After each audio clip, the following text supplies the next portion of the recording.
Boxing King Media in association with the Riyadh season. British boxing legend David Haye, nice to see you in Saudi Arabia. Good to be here. Just got back from Doha, Qatar. Really nice. Sassan, a buddy of mine, had an art gallery, so I went there to see some of his new pieces. Very, very impressed.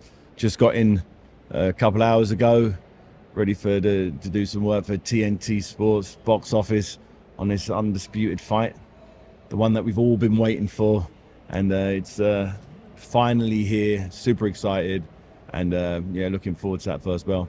You've done a lot of trips to this part of the world. Have you picked up any Arabic? No, I can barely speak English, let alone learning another language. I'm useless. Good man. Let's talk about fight week. It started off with that chaotic incident with the headbutt. I was thinking to myself earlier, comparing it to the time you glassed Derek Chisora, who funnily enough is just like a couple hundred yards behind you. How much of an impact do incidents like that happen in regards to pay-per-view and people actually tuning in? Because obviously you got a stadium fight out of it.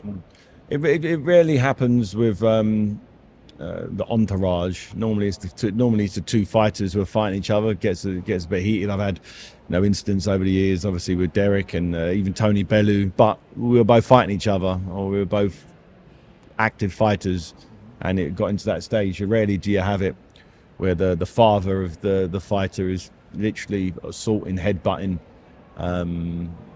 team members of the other team. Mate, it's crazy behaviour, and as I said before, I think it's bad energy for Team Fury to, the guy's just got back from war in the Ukraine, and he's getting assaulted by some guy who's like 10 stone heavier than him and 6 inches taller than him. It seemed like a real bad vibed move.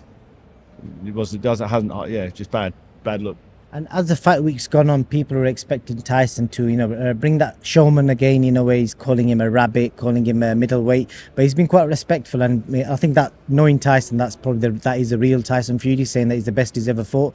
What do you make of that as a tactic? Is that a tactic, or is that, why do you think he's doing that? Because you've been at this sort of level before. It's getting closer to the fight. When a fight's 2-3 months away, you say whatever. He's a rabbit. He's this. He's a sausage, and all the other silly insults that he chucks out, and now he's gonna have to fight him on Saturday. So all of a sudden, he's a bad man. He's actually saying it's truth, that he's a very, very good fighter. He's a great champion, undisputed cruiserweight champion. He's got more belts than he's got. He's beaten AJ. Tyson's never beaten AJ. So I expect him to have some respect close to the fight, because Usyk deserves respect. It would be disrespectful. I know he's been disrespectful in the past, but this is his biggest moment. And what he doesn't want to do is say that Usyk's terrible, goes out and beats him, and then everyone go, "Oh, you said he was terrible anyway. How good is the victory?" He realizes that he needs to hype him up. So if he does get a victory, he's beaten someone very good, opposed to a rabbit sausage, or whatever he calls him. It's quite funny. And then with regards to, you've been in these high profile fights, as a fighter, with all your ego intact, and, when you lose these fights, what's it going to be like for the loser going back, back in the dressing room, facing your family and friends? What's that feeling like? Terrible. It's horrible feeling. Nobody wants that feeling. It's terrible feeling. Yeah. To lose in any sport. Have you ever played any sports? It's not a good feeling. I'm just thinking, but this sort of magnitude rates, heavyweight boxing. Whether it's the heavyweight championship of the world, or whether it's your fifth pro fight against a journeyman, the pain's the same. Losing is losing.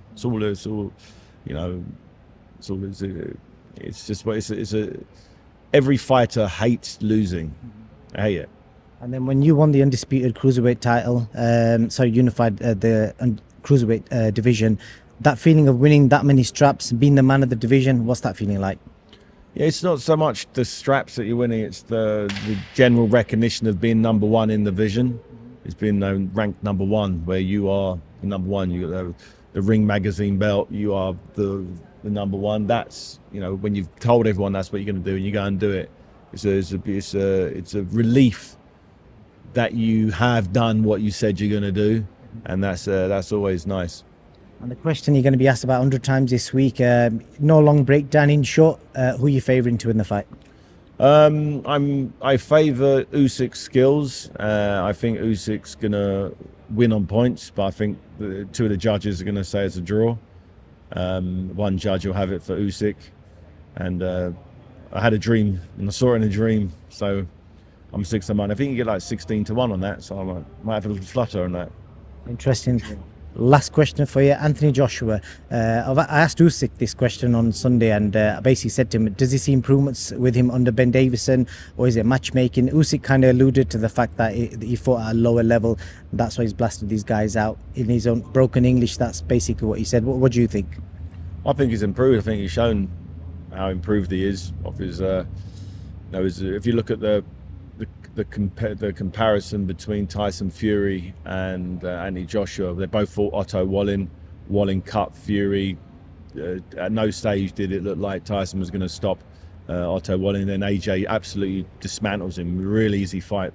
He has a 10-round war, life and death in a fight. I thought that Tyson Fury lost against Ngannou, who's having his first ever boxing match. Then AJ fights him and destroys him in a couple of rounds. So he's definitely improved. And Ngannou came into boxing as the baddest man on the planet, as he was at the time. And even after the fight against Tyson Fury, in which he lost, he was still the baddest man on the planet because he didn't really lose. And now Anthony Joshua's taken that baddest man strap. No, you don't get a belt for it, but he's the baddest man on the planet because he beat Ngannou. Hopefully, whoever wins this fight, if there is a winner, will fight AJ. Then there's no questions, no more. To be undisputed, there can't be any dispute. And technically, you can have all the belts, and there could still be a dispute. And I don't want any disputes. So you got to get AJ's got to fight the winner of this. If it's Usyk, maybe not. But if it's Tyson Fury, then definitely. David, I appreciate your time, and thank you for that, brother. Appreciate it. This interview was brought to you by IPMB.